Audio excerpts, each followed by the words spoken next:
Apa itu saham? Saham adalah suatu bentuk kepemilikan bisnis terhadap suatu perusahaan. Jadi, kalau saya membeli saham perusahaan A, maka saya dapat dikatakan memiliki sebagian bisnis dari perusahaan A tersebut. Apa tujuannya saya berinvestasi saham atau membeli saham perusahaan A tersebut? Tujuannya adalah untuk mendapatkan keuntungan dari modal yang sudah saya keluarkan.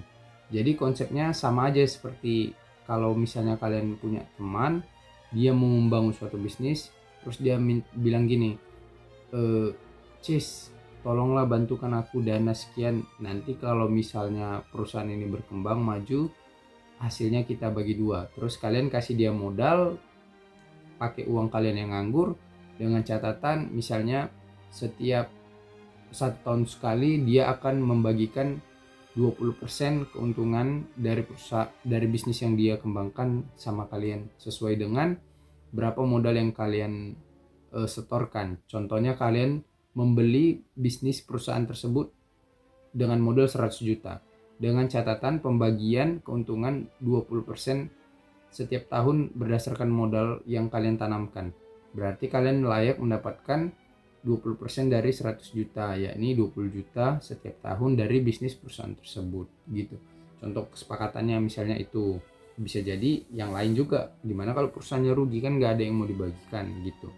Jadi ketika kita membeli saham, kita memiliki sebagian bisnis terhadap perusahaan tersebut.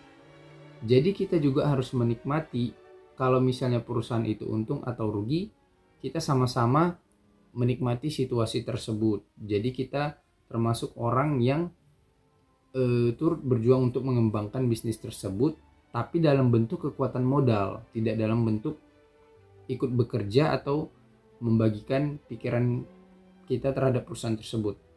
Itu contoh investor retail seperti kita. Kalau investor besar dalam bentuk perusahaan atau korporasi, ya mereka kan mainkan dananya sudah besar juga. Jadi mereka kalau memegang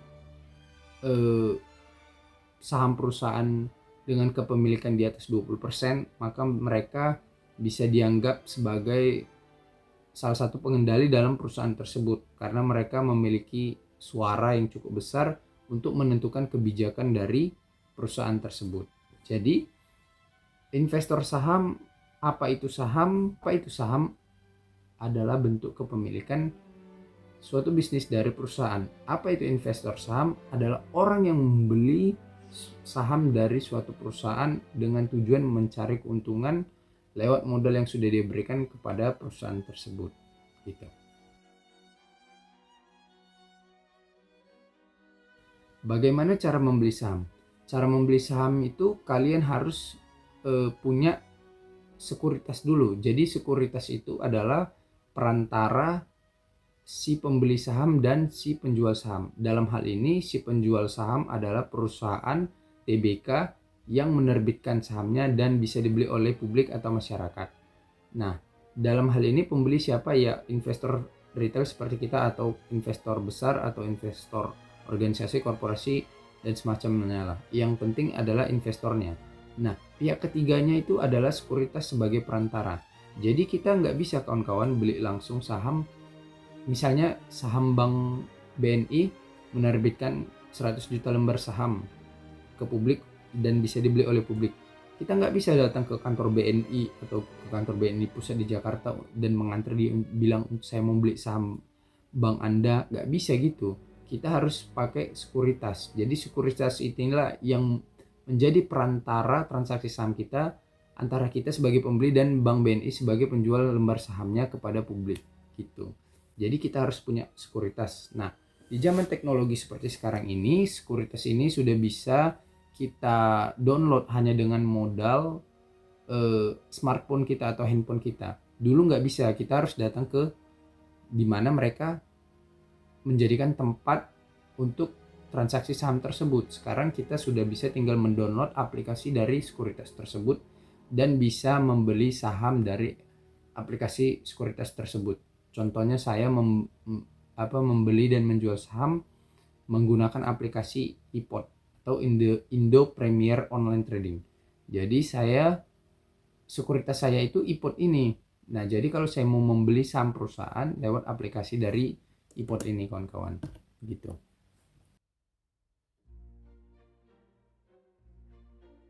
Apa yang mempengaruhi harga saham? Jadi ada banyak faktor yang bisa mempengaruhi harga saham, mulai dari kualitas kinerja perusahaan, tren ekonomi pada saat itu, ataupun gejolak ekonomi secara global. Contohnya seperti kemarin ada berita The Fed mempertahankan suku bunga di 5,25 atau 5,50%. Nah, jadi ketika suku bunga tinggi, maka ekonomi global merespon negatif karena pasti akan ada perlambatan ekonomi. Tapi The Fed meninggikan suku bunga dengan maksud merendahkan inflasi, menekan inflasi. Tapi di situ ada ekonomi yang mandek jadinya karena putaran kredit gak lancar. Jadi daya beli masyarakat kurang, otomatis dampaknya ke ekonomi negatif. Nah, itu contoh salah satu faktor eksternal dari menilai suatu atau apa yang mempengaruhi harga suatu saham. Contohnya internalnya dari dalam perusahaan itu sendiri. Misalnya laba dari perusahaan itu pada saat laporan keuangannya keluar, rilis, ternyata laba perusahaannya turun, kualitas kinerjanya menurun, atau ada dari manajemen perusahaan yang tersangkut kasus korupsi, atau perusahaannya dipilotkan. Banyak faktor yang mempengaruhi harga saham kawan-kawan, mulai dari tren ekonomi, dari faktor eksternal atau dari faktor internal di dalam perusahaan itu sendiri. Bagaimana cara menilai perusahaan sebelum membeli saham? Jadi cara menilai perusahaan itu kita harus memahami apa itu analisa fundamental. Kita harus memahami apa itu price to book value dan price earning ratio. Dan rasio-rasio lainnya seperti ROE, DER, dan rasio dividennya. Jadi kita bisa menganalisa perusahaan itu dan mencari nilai intrinsik perusahaan itu dengan dengan cara analisa yang lebih tepat. Contohnya kita bisa mencari nilai intrinsik perusahaan dengan membagikan ekuitas dengan jumlah saham beredarnya. Contoh ekuitasnya 1000 dan jumlah sahamnya beredarnya 100, maka harga wajar dari saham perusahaan tersebut adalah 10 per lembar. Begitu kawan. Apakah saham itu berisiko? Tentu saja berisiko. Ingat kata Warren Buffett selalu, risiko datang dari ketidaktahuan. Cuman bagi mereka yang tahu, risiko itu akan lebih kecil, justru hampir tidak ada gitu. Jadi untuk orang-orang yang tahu cara berinvestasi saham dengan yang baik dan benar, maka risiko itu akan sangat kecil sekali kawan-kawan. Jadi apakah saham itu berisiko? Iya, benar berisiko, tetapi risiko itu sangat besar bagi orang yang tidak tahu apa itu saham dan tidak mau mempelajari dulu apa itu saham dan bagaimana cara membeli dan menganalisa saham tersebut.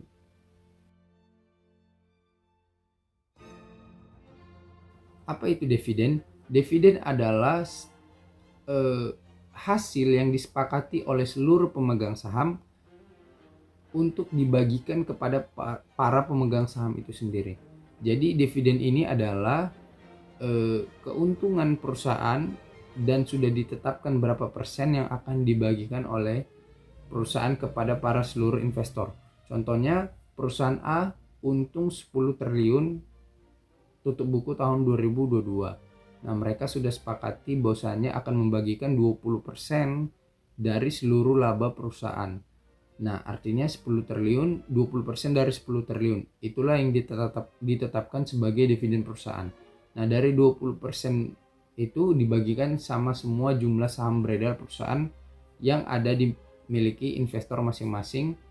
Berapa mereka contohnya misalnya mereka membagikan 100 per lembar. Nah, kalau kalian memiliki satu lot itu kan 100 lembar, maka 100 dikalikan 100 karena dividen per lembar sahamnya adalah 100 rupiah. Jadi segitulah dividen yang akan kalian dapatkan. Jadi intinya dividen itu adalah keuntungan laba perusahaan dibagi berdasarkan ketetapan yang sudah disepakati oleh seluruh pemegang saham, berapa persen yang akan diambil dari seluruh total laba perusahaan itu untuk dibagikan kepada para pemegang saham berdasarkan jumlah kepemilikan lembar saham beredar yang mereka miliki. Bagaimana cara memantau kinerja investasi saham? Ya, caranya sederhana aja. Kalian tinggal ikuti terus laporan keuangan yang dikeluarkan oleh perusahaan per kuartalnya. Jadi kalian tidak harus melulu ngecek harga sahamnya hari ini berapa. Kalian tinggal mengecek laporan keuangan per kuartal dari perusahaan. Jadi laporan keuangan itu kan ada 4 kuartal. Kuartal 1, kuartal 2, kuartal 3, kuartal 4 per 3 bulan. Nah, biasanya laporan keuangan kuartal 1 itu keluar di bulan keempat akhirnya gitu. Jadi kalian tinggal pantau pergerakan dari kinerja perusahaan kalian di 4 kuartal ini, apakah labanya naik atau turun, apa penyebabnya, bagaimana direksinya, apakah ada perubahan atau ada aksi-aksi korporasi atau mereka mau bagi dividen, stock split dan semacamnya. Itu saja yang kalian pantau. Jadi kalau kalian mau jadi investor saham yang tenang, kalian kerjanya bisa hanya 4 kali dalam 1 tahun untuk memantau dengan jelas kinerja dari perusahaan yang kalian investasikan. Kapan waktu yang tepat untuk membeli atau menjual saham? Waktu yang tepat untuk membeli saham menurut saya adalah ketika perusahaan yang kita sudah nilai bagus dan perusahaan ini kita tahu riwayat labanya bagus dan dividennya, tapi dia sedang dalam masalah sementara atau temporary problem. Jadi dia menghadapi persoalan yang sebetulnya tidak mengganggu kualitas kinerjanya secara keseluruhan, tapi karena ada faktor eksternal ataupun internal yang sementara, jadi harga sahamnya jatuh. Contohnya waktu pandemi COVID-19 kemarin kawan-kawan. Jadi banyak harga saham-saham bagus yang jatuh dan murah. Jadi pada saat itulah waktu yang paling tepat untuk kita membeli saham, karena banyak harga saham yang perusahaan bagus terdiskon. Nah, waktu yang tepat untuk menjual saham adalah ketika kita sudah menentukan berapa harga atau target jual dari perusahaan yang sudah kita investasikan dan kita jual saja di sesuai target jual kita. Biasanya waktu yang tepat untuk menjual saham itu adalah ketika market sedang bullish, sedang naik kawan-kawan. Jadi semuanya pada bagus, pada naik harganya, di sebelah saat kita untuk menjual. Karena kita mencegah bahwasanya market bullish itu kan biasanya akan jatuh lagi gitu, akan crash lagi. Gitu kawan-kawan. Seperti yang dikatakan Pak Lo Keng Hong, invest in bad time and sell in good time and you get will rich. Jadi investasilah ketika situasi sedang buruk dan jualah sahammu atau take profitlah ketika situasi sudah membaik lagi dan kamu akan menjadi kaya. Oke kawan-kawan, itu saja beberapa pertanyaan yang sering ditanyakan oleh investor pemula atau orang awam tentang investasi saham. Semoga bermanfaat jawaban dari saya. Apabila ada salah saya mohon maaf. Terima kasih. Jangan lupa subscribe channel ini, klik like, komen, dan share ya. Terima kasih.